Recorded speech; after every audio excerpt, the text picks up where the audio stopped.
Bom, vamos falar um pouco sobre a interface do editor Gutenberg, vamos entender um pouquinho como que essa interface está organizada, né? O que a gente tem disponível nessa interface. A interface tem três áreas que eu diria que são mais importantes, mais relevantes, e a gente vai abordar cada uma delas em separado. Então, inicialmente, você tem aqui a tela do editor. Quando você entra nele a primeira vez, seja em post ou seja em página, você tem essa tela. Você vê que já começa a ter um layout bem simples, uma interface bem clean, né? Um processo de criação, de desenvolvimento de conteúdo que prima por deixar o usuário bastante confortável, como se fosse uma tela em branco mesmo, essa é a ideia. Então, a gente pode chamar atenção para três áreas aqui bem importantes, que é a Editing Toolbar, ou a barra de edição, que fica aqui na parte superior, e nessa barra a gente vai ter alguns elementos importantes. Vamos observar esses elementos aqui na interface. Então, na parte superior aqui você vai ter um botão, que é o botão de Add Block, onde você pode adicionar os blocos. Nós vamos falar bastante sobre isso. Nós temos aqui o desfazer e o refazer. Então, esses botões salvam em alguns momentos a sua pele. Se você perde alguma coisa, apaga alguma coisa, você vai poder utilizar esse recurso. Você tem aqui uma parte muito importante de informações que vai te dizer a quantidade de palavras que você tem, a quantidade de títulos, parágrafos e blocos. Então, isso também para quem trabalha com desenvolvimento de texto, está muito acostumado a utilizar estruturas semelhantes dentro do Microsoft Word, por exemplo, vai ganhar bastante aqui. E também para quem trabalha com SEO, né? Você precisa ter uma qualidade no seu trabalho, você precisa ter um resultado de SEO, isso acaba ajudando de uma forma ou outra. Aqui na barra superior a gente tem ainda um Block Navigation, ou seja, é possível navegar nos blocos através aqui dessa estrutura. Os blocos vão sendo empilhados e a gente vai conseguir ver onde que cada bloco está localizado, nós vamos ver isso aqui na prática. Aqui a gente tem a possibilidade de converter um bloco em outro, mudar o tipo de bloco, nós vamos ver também como isso funciona. E a gente tem a possibilidade ainda de trabalhar com os alinhamentos, trabalhar com bold, itálico, colocar link, colocar um risco, né? E a gente tem ainda aqui os três pontinhos, que nada mais, nada menos do que são comandos básicos que todos os blocos possuem. Então aqui você vai ter a possibilidade de esconder as informações do bloco, que ficam aqui na lateral direita. Então se eu clicar em Hide Block Settings, ele vai tirar, vai deixar a tela mais limpa ainda para mim. Aqui eu tenho a possibilidade de duplicar um bloco que eu esteja trabalhando. Eu posso inserir um bloco antes ou depois do bloco atual. Eu posso inserir um bloco depois, antes ou depois, como eu disse. Você pode fazer edição desse bloco em modo HTML, né, por aqui. Você pode, inclusive, adicionar esse bloco que você esteja usando aos reusable blocks, ou seja, são blocos que você vai passar a reutilizar. Então, se você criou um bloco lá que você está constantemente utilizando, você pode aproveitar esse bloco depois, isso é bastante interessante.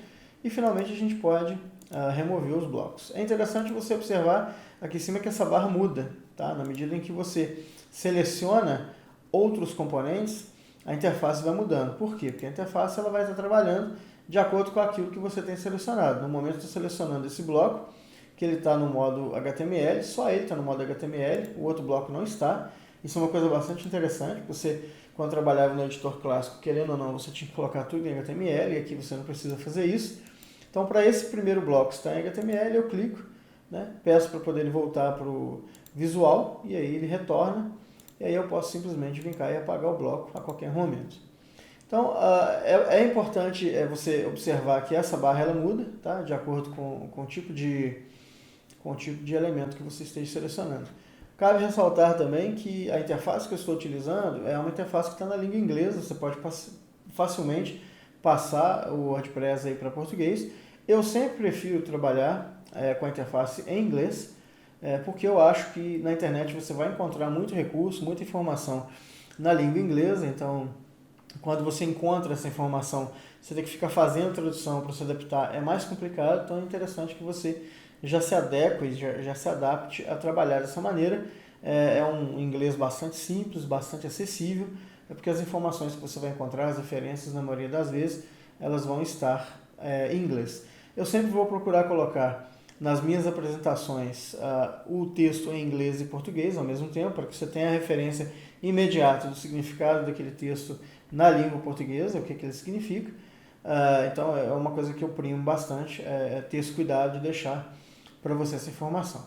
Então aqui na parte superior nós temos essa barra. Continuando aqui, você tem a possibilidade de dar um preview, né? O nosso bloco está tudo desativado porque eu não tinha nada escrito, então agora que eu coloquei algum texto, ele habilita para mim aqui alguns botões. Eu tenho a possibilidade de salvar o rascunho, de previsualizar esse post, como ele está ficando lá no front-end do WordPress, a possibilidade de publicar, e eu tenho ainda a possibilidade aqui de fazer algumas configurações.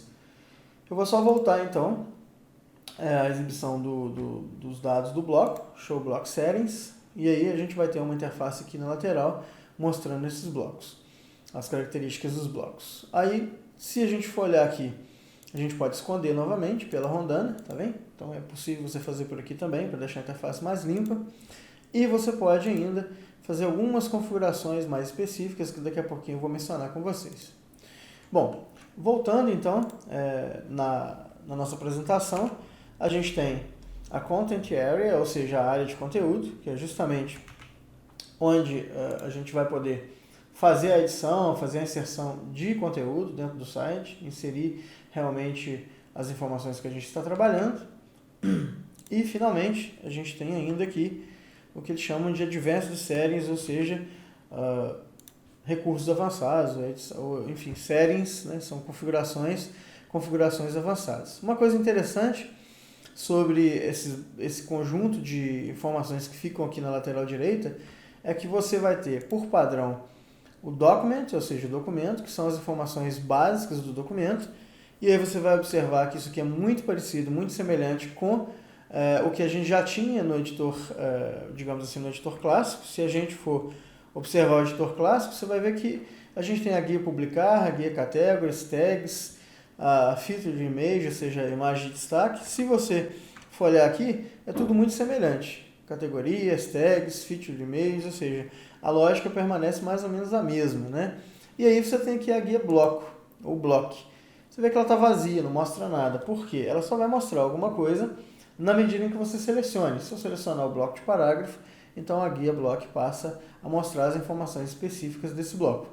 Então ela é intuitiva, ela funciona de acordo com aquilo que você seleciona aqui na lateral, ou seja, melhor dizendo, aqui dentro da área de conteúdo, de acordo com o que você seleciona, o bloco, que as informações do bloco vão sendo alteradas. Bom, então o editor está organizado dessas três formas, né? Ou seja, na área de edição, na barra e no Advanced Settings, basicamente.